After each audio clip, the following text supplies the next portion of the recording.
Ruth and Boaz, redemption in the barley field, the journey from Moab to Bethlehem.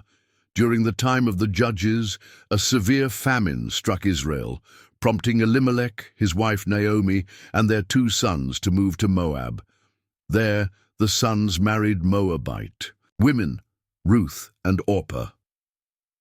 Over the years, Elimelech and his sons died, leaving Naomi and her daughters-in-law destitute.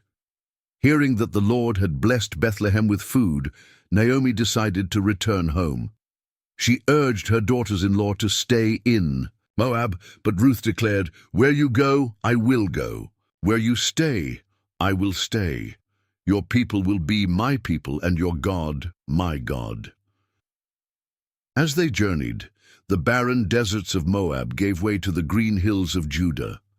Naomi, burdened by grief, spoke of her sorrow, while Ruth listened intently, learning of the God of Israel.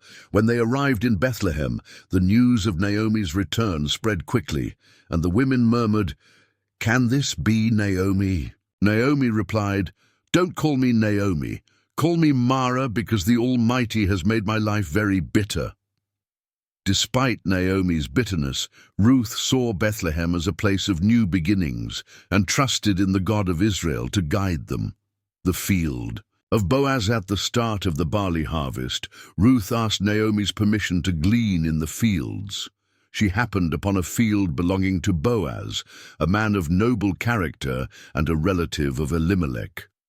Boaz visited the field and noticed Ruth. He asked his servants, "Who is this young woman?" They told him of her loyalty to Naomi. Impressed, Boaz approached Ruth and said, "Stay in my field and follow my servants. I have instructed them not to harm you." Ruth, overwhelmed, bowed and asked, "Why have I found favor in your eyes, a foreigner?" Boaz replied, "I have heard of all you have done for your mother-in-law. May the Lord repay you for your kindness." Boaz's generosity at mealtime. Boaz invited Ruth to join the harvesters. He served her bread and wine, and Ruth ate her fill, saving some for Naomi. Boaz also instructed his workers to leave extra barley for Ruth to glean. When Ruth returned home with an abundant harvest, Naomi asked, "Whose field did you work in today?" When Ruth mentioned Boaz, Naomi exclaimed, "May he be blessed by the Lord, who has not stopped showing kindness." Ruth's proposal, realizing that Boaz could redeem their family, Naomi devised a plan.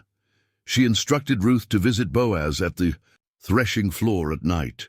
Quietly, Ruth approached and lay at his feet, saying, "Spread the corner of your garment over me, for you are a guardian redeemer."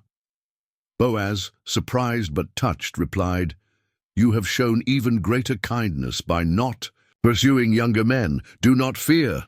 I will do as you ask, for all know you are a woman of noble character." The redemption. The next day, Boaz went to the city gate to settle the matter. He gathered the elders and the closest relative to Elimelech.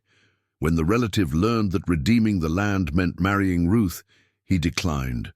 Boaz declared, "I will redeem Ruth and the land."